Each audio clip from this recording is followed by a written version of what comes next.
আসসালামু আলাইকুম প্রিয় দর্শক, আপনাদের প্রত্যেককে আমন্ত্রণ জানাচ্ছি চেঞ্জ টিভির টাটকা নিউজে। আজকের টাটকা নিউজে উত্তর কোরিয়ার সর্বোচ্চ নেতা কিম জং উনের জীবনের বৈচিত্র্যময়, অনালোচিত এবং যা আপনারা জানেন না, অজানা সেই দিকগুলো তুলে ধরতে চাই। উত্তর কোরিয়ার নেতা কিম জং উন ওয়ার্কার্স পার্টি অব কোরিয়ার ফার্স্ট সেক্রেটারি, উত্তর কোরিয়ার কেন্দ্রীয় সেনা কমিশন ও জাতীয় প্রতিরক্ষা কমিশনের চেয়ারম্যান এবং কোরিয়ান পিপলস আর্মির তিনি সুপ্রিম কমান্ডার। অনেকগুলো দায়িত্ব একসঙ্গে পালন করেন। দু একদিনের মধ্যে তার মৃত্যুর গুজব ছড়িয়েছে, তবে এখন পর্যন্ত কেউই নিশ্চিত করতে পারেননি যে কিম জং উন মৃত্যুবরণ করেছেন। আর উত্তর কোরিয়াও কোনো ধরনের তথ্য এই বিষয়ে দেয়নি এখন পর্যন্ত। গত বছরে উত্তর কোরিয়া প্রথম সফলভাবে হাইড্রোজেন বোমার উৎক্ষেপ করে। এর উদ্গাতা হচ্ছেন কিম জং উন। অনেকে তাকে যুদ্ধবাজ নেতা মনে করেন, তবে উত্তর কোরিয়ার কিম জং উনের সমর্থকরা তাকে আধিপত্যবাদ বিরোধী প্রশাসক বা শাসক মনে করেন। আন্তর্জাতিক সম্প্রদায়ের হুমকি, চাপ, ভাবনা নিয়ে তার কোনো ধরনের মাথা ব্যথা নেই। এখন পর্যন্ত তিনি বিশ্ব নেতাদের বুড়ো আঙুল দেখিয়েছেন, কারো কথাই তিনি শোনেননি। ক্ষেপণাস্ত্র পরীক্ষা চালিয়ে তিনি বারবার সমালোচনার মুখে পড়েছেন, কিন্তু এই সমালোচনার পরিপ্রেক্ষিতে তিনি তার ক্ষেপণাস্ত্র পরীক্ষা বন্ধ করেননি। এই করোনার সংকটকালেও তিনি ক্ষেপণাস্ত্র পরীক্ষা চালিয়েছেন।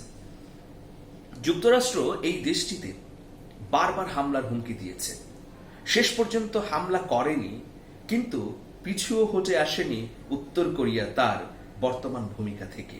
মূলত কিম জং উন উত্তর কোরিয়ার সামরিক বাহিনীকে এমনভাবে ঢেলে সাজিয়েছেন, অনেক বিশ্লেষক বলেন যে পৃথিবীর শক্তিধর রাষ্ট্রের সঙ্গে তারা প্রতিযোগিতা করতে পারে।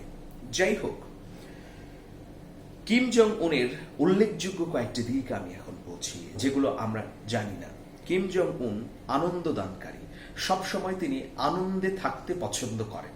নিজেকে একজন রসিক ব্যক্তি হিসেবে পরিচিত করাবার আপ্রাণ চেষ্টা করেন এবং তার আশেপাশে যারা আছেন বা থাকেন তারা তাকে রসিক হিসেবেই জানেন।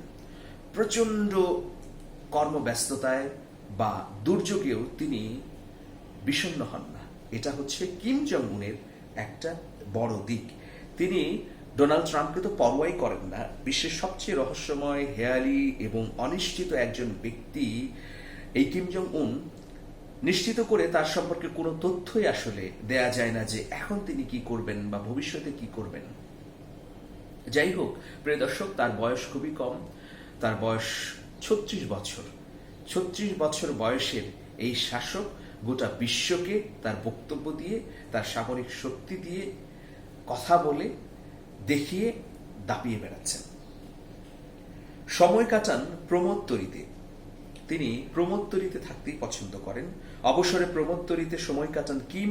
উত্তর কোরিয়ার উপকূল এলাকায় 20 ফিট একটা প্রমোদতরী আছে। এই প্রমোদতরীতে সব ধরনের ব্যবস্থা আছে কিমের জন্য। 2013 সালে এখানেই বাস্কেটবল তারকা রডম্যান এসেছিলেন। আপনারা এই খবর অনেকেই হয়তো জানেন। এবং তিনি বাস্কেটবল খুব পছন্দ করেন, সময় পেলেই বাস্কেটবল খেলেন। কিমের মধ্যে রয়েছে বাস্কেটবলের চরম আসক্তি এবং তিনি খেলা সচেতন মানুষ। তিনি শুধু নিজে খেলেন না, অন্যকে দিয়ে খেলাতেও পছন্দ করেন সঙ্গীর সাথে। কিম জং উন কখনোই একা থাকেন না। যখনই যেখানে যান তিনি 50-60 জন সঙ্গীর সাথী রাখেন, তাদের সঙ্গে মজা করেন, একসঙ্গে মদ খান, একসঙ্গে টিভি দেখেন, একসঙ্গে সাগরে ঘুরে বেড়ান। কিম খোঁজেন সেরাটা। কিম সবসময় সেরা জিনিস পছন্দ করেন। যেমন তিনি ভদকার ভক্ত। টেকিউলা নামের মেক্সিকান একটা ভদকা তিনি সেবন করেন। কোনো কিছুতেই তিনি সেরা ছাড়া অন্য কিছু গ্রহণ করেন না। ব্যক্তিগত রেলওয়ে স্টেশন এবং বিমানবন্দরও আছে। তার যখন ব্যক্তিগত অতিথিরা, আন্তর্জাতিক অতিথিরা ব্যক্তিগত আমন্ত্রণে আসেন, তখন এইসব রেলওয়ে স্টেশন এবং এই বিমানবন্দর ব্যবহার করেন। পুলে প্রেমী কিম জং উন। পুলে থাকতে পছন্দ করেন, পুল খেলতে পছন্দ করেন। চারপাশে পানি বেষ্টিত এই জায়গাটা তার খুব পছন্দ। 20 ফিট লম্বা একটি নৌকা আছে কিমের, এটাকে প্রমোদতরী বলা হয়। সেখানে তিনি পুল খেলেন এবং অন্যদেরকে নিয়ে তিনি পুল খেলতে পছন্দ করেন। কিম জং উন সবসময় পার্টি দেন, এটা তার একটা সাধারণ প্রবণতা। পার্টিতে কাছের বন্ধু বান্ধবদের রাখেন এবং তিনি অনেক সময় তার প্রতিদ্বন্দ্বী বা তাকে নিয়ে যারা সমালোচনা করে তাদেরও রাখেন। তবে কিম জং উন যখন কারো প্রতি বিরক্ত হন তখন তার ভাগ্যে যে দুর্দশা আছে এটা অনেকেই জানেন। প্রিয় দর্শক, ভালো থাকবেন, সবার জন্য শুভেচ্ছা নিরন্তর।